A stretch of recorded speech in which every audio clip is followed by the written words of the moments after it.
ये है एडेलाइन। क्या इसे देखकर आप इसकी उम्र का हिसाब लगा सकते हैं? 25, 30, 40 या 45? और अगर मैं आपसे कहूँ 107 साल तो? जी हाँ, क्या है एडेलाइन की कहानी, आइए जानते हैं। Hello movie style family, welcome back. आज की पेशकश में है American movie the age of Adaline. Director है ली और IMDb रेटिंग 7.2 है। दोस्तों, गिव अवे कॉन्टेस्ट में पार्टिसिपेट करने के लिए बहुत बहुत शुक्रिया। बहुत अच्छे रिस्पांस मिले हमें। जैसे कि मैंने कहा था 28 फेब यानी 20 फरवरी को मैं विनर्स के नाम अनाउंस करूँगी। तो आज शाम को इंस्टाग्राम में विनर्स अनाउंस होने वाले हैं। Be ready there. और जिन्होंने अभी तक सब्सक्राइब नहीं किया वो पक्के से चैनल सब्सक्राइब करें और नोटिफिकेशन बेल को भी हिट करें। Our Instagram handle ID is movies_tribe। Link is in the description box. तकरीबन दिखने में 29 साल की एडेलाइन बाउमैन ने अपने लिए जेनिफर नाम से कुछ फेक पासपोर्ट्स बनाए। अपने अपार्टमेंट पहुंचकर उसने दरवाज़ा खोला जिस पर कई ताले लगे हैं, मानो घर पे कोई खजाना छुपा हो। अंदर आकर किसी को आवाज़ देते हुए कहा, हनी मैं घर आ गई। थोड़ी देर में एक बूढ़ा कुत्ता दौड़ता हुआ उसके पास आया। ये रीसी है। कमरे की खिड़कियां अब तक बंद है। शायद सुबह एडेलाइन जल्दी निकल गई थी। पर्दे हटाते ही पूरा कमरा रोशनी से भर गया। कमरे में है एक आदमी के हाथों से बनाई आधी तस्वीर, एक पुराना टाइपराइटर, कुछ बेहद पुरानी तस्वीरें जिनमें कुछ एडेलाइन की शादी से जुड़े हैं, और है यादों का एक बड़ा सा बक्सा जिसमें एडेलाइन की अब तक की पूरी जिंदगी है। रीसी से एडेलाइन बोली, हम जल्द ही एक नई जगह जाने वाले हैं जहां तुम्हारे खेलने दौड़ने के लिए बहुत सारी जगह होगी। फिर घड़ी देखकर एडेलाइन काम पर निकल गई। ये शहर नया नहीं है उसके लिए। वो अखबार संग्रहालय में काम करती है जहां खबरों के रिकॉर्ड्स रखे जाते हैं। उसने एक रिकॉर्ड उठाई, साल लिखा है 1906। सामने ब्लैक एंड वाइट पर्दे पे चल रही उस रिकॉर्ड के वीडियो पे एकटक उसकी आंखें रुक गई। 1906 उस साल एक बहुत बड़ा भूकंप आया था। इस दुर्घटना में शहर का एक भाग क्षतिग्रस्त हो गया। इस हादसे और अंधेरे के समय में नए साल ने दस्तक दी। 31 दिसंबर की रात सबका ध्यान आकर्षित किया चिल्ड्रन हॉस्पिटल सैन फ्रांसिस्को में पैदा हुई वो पहली बच्ची एडेलाइन बाउमैन, और इसी के साथ शुरू हुआ कभी ना ख़त्म होने वाला एक सफ़र। 1929 में 22 साल की एडेलाइन अपनी माँ के साथ Golden Gate Bridge construction site पे घूमते हुए मिली वहाँ काम करता एक इंजीनियर जेम्स प्रेस्कॉट से। उससे प्यार हुआ, फिर शादी, और 3 साल बाद पैदा हुई उनकी बेटी Fleming Prescott. Golden Gate Bridge पूरा बनने से पहले कंस्ट्रक्शन साइट पे ब्रिज का एक हिस्सा टूट जाने से 8 वर्कर्स और 2 इंजीनियर्स मारे गए, जिनमें एडेलाइन का पति जेम्स भी शामिल था। एडेलाइन और उसकी 4 साल की बेटी फ्लेमिंग पीछे अकेले रह गए। 10 महीने बाद अपने 5 साल की बेटी फ्लेमिंग को लाने एडेलाइन अपनी माँ के घर जा रही है। रास्ते पे एक अनोखी बात घटी। अचानक बर्फ गिरनी शुरू हो गई, वो भी देश के इस कोने में। ताज्जुब है। भारी बर्फबारी और फिसलते रोड पे 1-2 बार उसने बिगड़ते संतुलन को बनाया, लेकिन अब की बार उसकी गाड़ी सीधा नीचे पानी में जा गिरी। ठंडा पानी, पल भर में उसकी सांसें रुकने लगी, धड़कनें धीमी हो गई। 2 मिनट में उसके शरीर का तापमान घटकर 87 डिग्री पहुंच गया और उसकी धड़कनों ने धड़कना बंद कर दिया। किसी भी मेडिकल भाषा में एडेलाइन मर चुकी थी।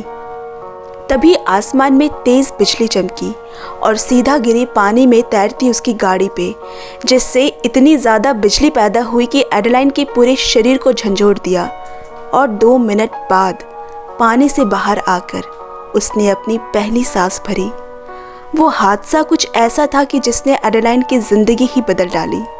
उसके शरीर में ऐसे बदलाव हुए जिसने उसकी उम्र को बढ़ना रोक दिया। तब से लेकर आज तक उसकी उम्र एक दिन भी नहीं बढ़ी। जिंदगी रुक गई किसी बंद घड़ी की तरह। लेकिन समय के रफ्तार के साथ एडेलाइन ने अपने आप को ज़रूर बदला। उसका रहन सहन, कपड़े और सबसे ज़रूरी बात, फ्लेमिंग अब बड़ी हो गई है। दोनों किसी तरह से भी माँ बेटी नहीं लगती, बल्कि बहनें लगती है। मगर अब 45 साल के एडेलाइन के लिए मुश्किलें बढ़ने लगी।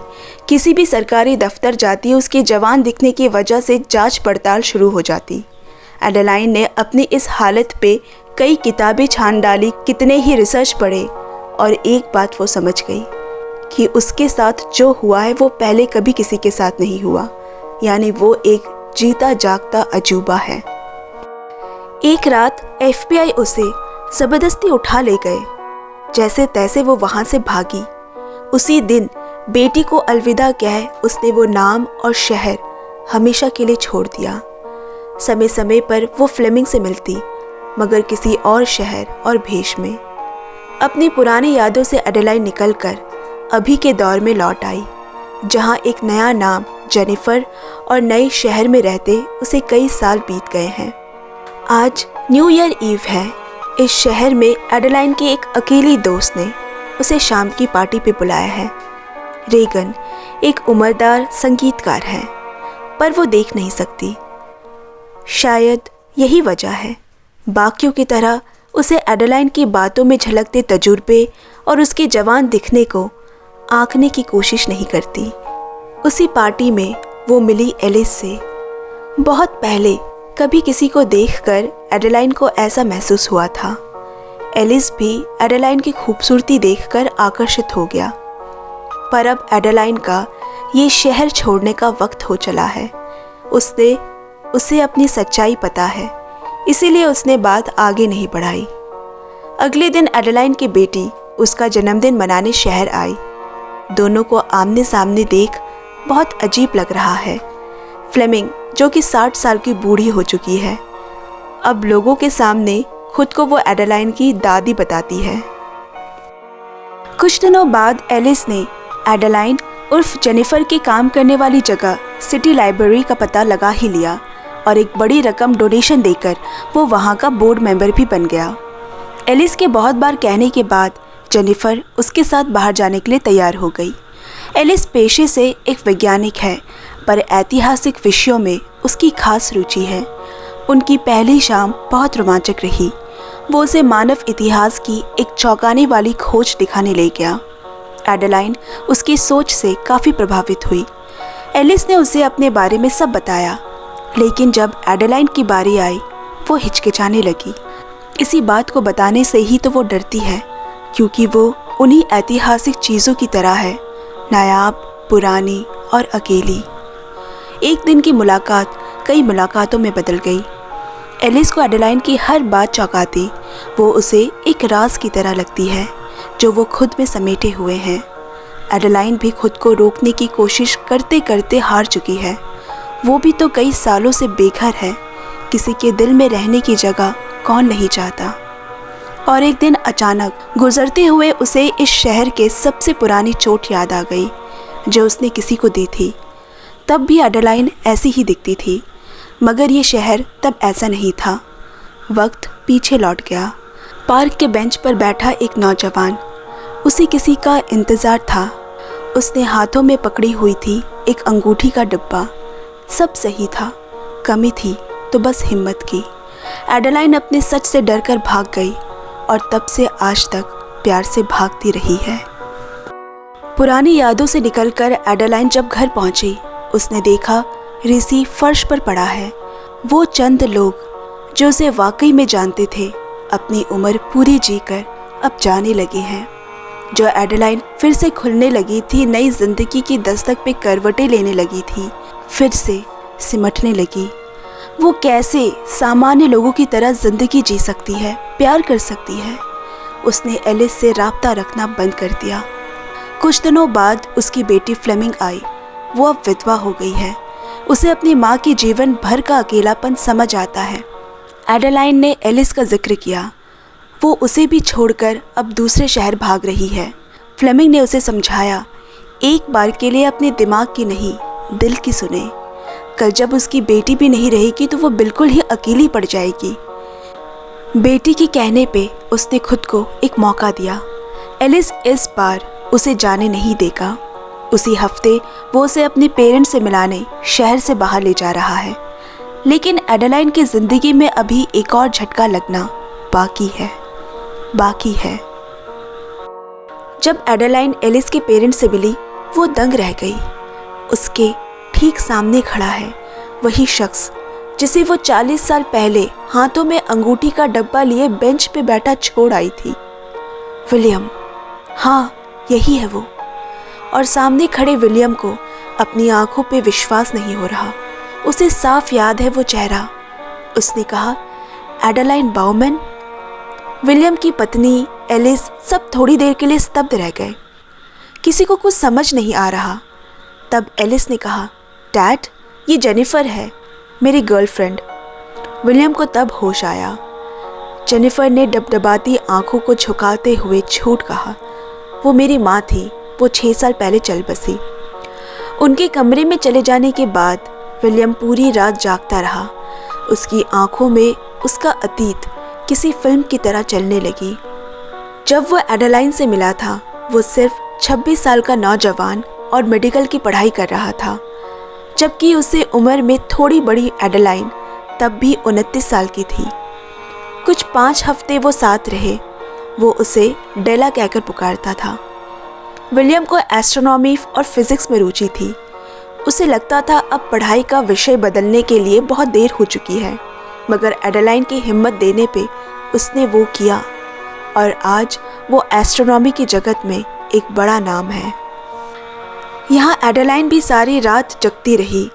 किस्मत का ये कैसा खेल चल रहा है। वो क्या करे, कौन सा रास्ता ले, कुछ समझ नहीं आ रहा। इतने भले और अच्छे लोगों को बेवकूफ़ नहीं बनाना चाहती। शाम को सब इकट्ठे बैठे बातें कर रहे हैं। उसी बीच उसे पता चला कि विलियम ने अपनी रिसर्च में एक धूमकेतु की खोज की है जो पृथ्वी के इतने नज़दीक से गुजरेगा कि लोग खाली आंखों से उसे देख सकेंगे, पर जो अभी तक मुमकिन नहीं हो पाया और ये सिर्फ एक थ्योरी बनकर रह गई।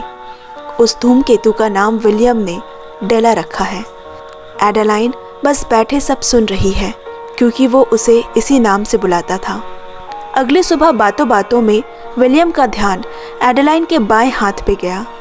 बिल्कुल वैसा ही निशान 40 साल पहले जहां एडेलाइन को चोट लगी थी और उसने खुद उसकी पट्टी की थी।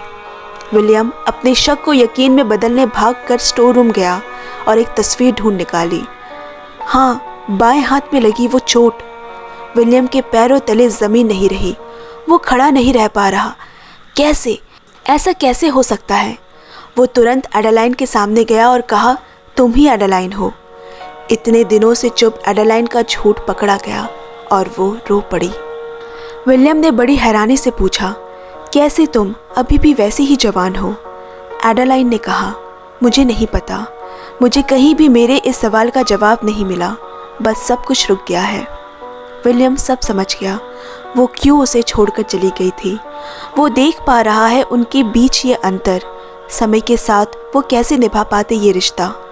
एडेलाइन तब से अकेली है। विलियम को उससे सहानुभूति हुई। वो उसे समझ रहा है, पर अब एडेलाइन को फिर से गायब होना होगा। उसकी सच्चाई सामने आ चुकी है। यही उसकी ज़िंदगी का सच है, भागते रहना लोगों से, खुद से। विलियम ने कहा, प्लीज़ फिर से वही गलती मत करना। सामने वाले को तुम्हें समझने का मौका देना चाहिए। एलिस के लिए रुक जाओ, उसे मौका दो। इसमें तुम्हारी कोई गलती नहीं है।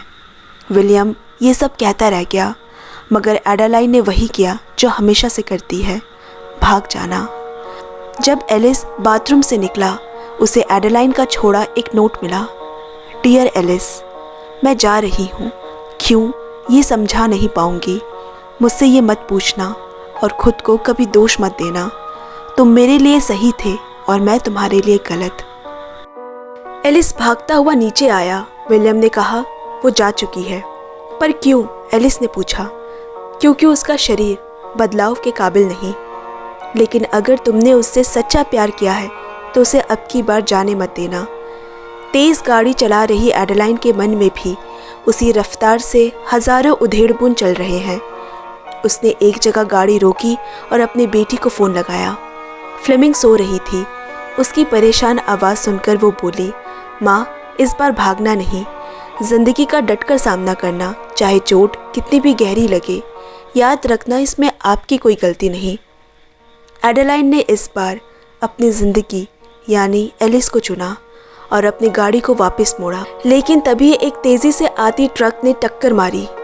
3 पलटी खाकर गाड़ी उल्टी पड़ी है और गाड़ी से छिटक कर दूर एडेलाइन बेहोश ज़मीन पर। 78 साल के बाद फिर से बर्फ़ गिरी। एडेलाइन का शरीर नम पड़ने लगा। हाइपोथर्मिया की शुरुआत हो चुकी है। उसके शरीर का तापमान घटकर 87 डिग्री पहुंच गया। 107 साल की एडेलाइन बाउमैन अपनी आखिरी सांसें ले रही है। 2 मिनट बाद सब रुक गया। उसके दिल ने दोबारा धड़कना बंद कर दिया। वहाँ खड़े कुछ लोगों ने पैरामेडिक्स को फ़ोन किया। जब एलिस वहाँ पहुँचा, एडेलाइन जा चुकी थी। पैरामेडिक्स टीम ने एडेलाइन की छाती पे 750 वाट का झटका दिया। जैसे सालों पुरानी बंद घड़ी फिर से अपने सही समय पर चल पड़ी हो, वैसे ही एडेलाइन ने भी अपनी सांसें भरी। अस्पताल में जब उसे होश आया, एलिस ने उसे गले से लगा लिया। तब एडेलाइन ने उससे अपने प्यार का इजहार किया और साथ ही उसने अपनी ज़िंदगी का वो सच भी बताया। उसे ऐसा लगा मानो किसी ने उसकी छाती से बड़ा पत्थर हटा दिया हो। तभी फ्लेमिंग वहाँ आई और जैसे कि सबके सामने वो खुद को एडेलाइन की दादी कहती है, एलिस को भी उसने वही कहकर अपना परिचय दिया। लेकिन जब उसने सुना कि एलिस सच जानता है, उसकी खुशी का ठिकाना नहीं रहा। अब तीनों एक साथ रहते हैं। न्यू ईयर की पार्टी के लिए एडेलाइन शीशे में अपने बाल संवार रही है। तभी उसे एक सफ़ेद बाल दिखा। एडेलाइन के चेहरे पे एक बड़ी तसल्ली भरी मुस्कान है। 31 दिसंबर आज सही मायने में उसका जन्म है और वो मुस्कुराकर बाहर इंतज़ार कर रहा एलिस की तरफ चल पड़ी। बचपन, जवानी, ज़िंदगी क्यों अनमोल है? क्योंकि इन सब को एक दिन ख़त्म हो जाना है। अंत भले ही किसी को अच्छी ना लगे, लेकिन यही चीज़ों को मायने देता है, उन्हें खूबसूरत और अनमोल बनाता है। दोस्तों, आज की एक्सप्लेनेशन आपको कैसी लगी कमेंट में ज़रूर शेयर करें और चैनल को भी पक्का सब्सक्राइब कर ले। आपसे जल्द मिलते हैं अगले वीडियो में। Bye bye, love you and take care friends.